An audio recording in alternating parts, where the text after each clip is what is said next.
Hi again, Greg Bell, the News Tribune here at Lumen Field in Seattle. What did we learn today from the Seahawks home opener loss, 33-30 in overtime to the Titans? One, it was loud in here again. Fans brought it.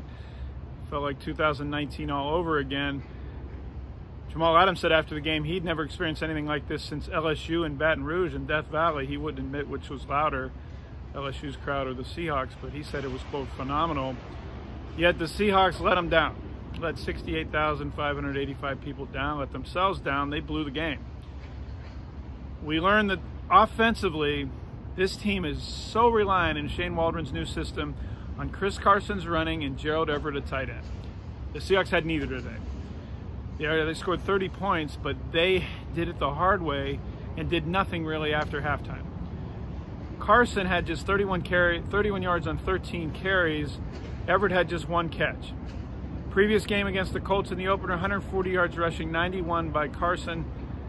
Everett was a huge factor in the pass game all over the field and walking in and running at a touchdown catch outside as an outside wide receiver. What happened against the Titans, the run game didn't work on early downs, creating long yardage situations on third downs, and we've seen for years now that's a bad recipe for Seattle's offensive line. Waldron's system is supposed to get the ball out of Russell Wilson's hand quickly on short routes to mask these protection issues that Seattle's offensive line has had since it feels like Pete Carroll got here.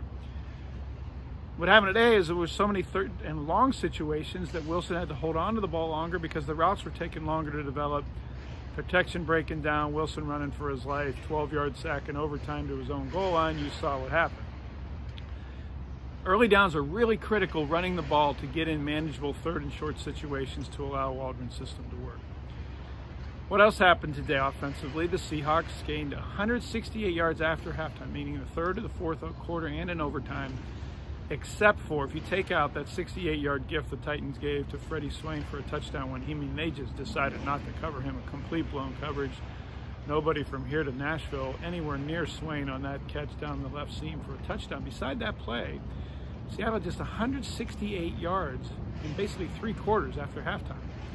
What happened? Well, Tyler Lockett said after the game that the Titans went to more corner blitzing and zone drops by defensive linemen into coverage that it threw Seattle off. The Seahawks had not seen that in studying and preparing for Tennessee. They didn't expect it. They didn't see it much in the first half.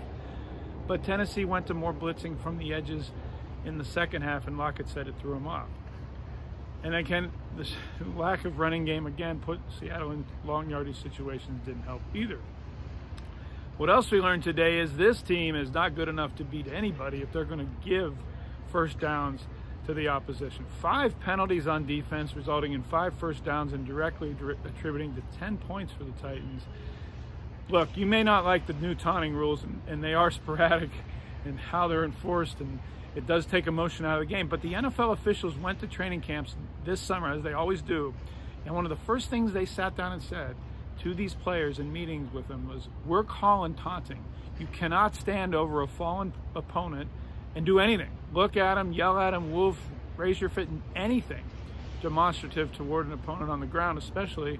And that's what DJ Reed did when he broke up Julio Jones's pass into the goal line. That was one instance. Jamal Adams' hit on Tannehill on third down late in the second half. That's a penalty 8 days a week in the NFL. You cannot hit a passer more than 2 steps after he's already thrown the ball.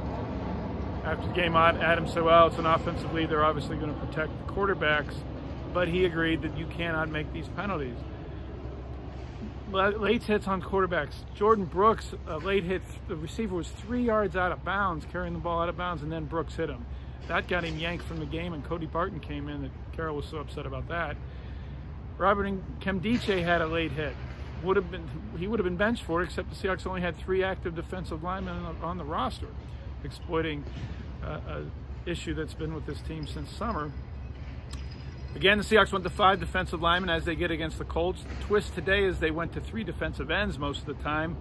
Alton Robinson was playing inside as a pseudo tackle at times. Kerry Hyder sometimes played inside. I thought Hyder played a wonderful game in addition to his hit on the quarterback on 4th down in the 4th quarter on Tannehill. He also recovered the fumble that Alton Robinson caused. Alton Robinson, by the way, what in the hell else could that guy need to do to play more?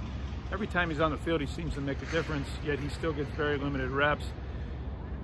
But just could not get out. I mean, they shot themselves defensively, could not get off the field.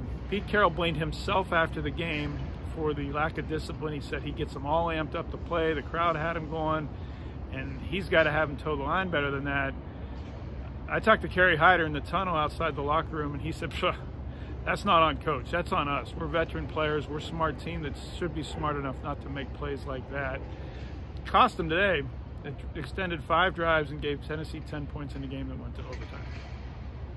Brandon Shell, the right tackle, sprained his ankle the next to last play of regulation. Jamarco Jones came in, played right tackle in overtime. Carroll had nothing more on the update on Shell's status other than to say Shell was injured. And Metcalf left the game after his last catch. He was short of the line to gain with about 4 minutes left in regulation, trying to get the first down, came up a yard short, limped off the field, stayed in the game as basically a decoy, but couldn't run. On the second play of offensive play of overtime, Wilson tried to hit him on 2nd and 10 in his own 13, and Metcalf just stopped running his route. Carroll said he thinks Metcalf may have banged his knee or something, quote, but no more word on that. Well, something we'll be watching quite a bit. I'll be checking out here between now and Seattle, getting on a plane Friday to go to Minnesota. Seahawks 1-1, the only team in the NFC West to have lost through 2 weeks. Everybody else is 2-0. That's because Minnesota missed a 37-yard field goal at the end of regulation at Arizona. Vikings blew a 20-7 lead and lost by 1 point to the Cardinals. So the Vikings are 0-2, hosting Seattle next Sunday. All my stuff's on thenewstribune.com and on Twitter at GBellSeattle. As always, thank you for watching.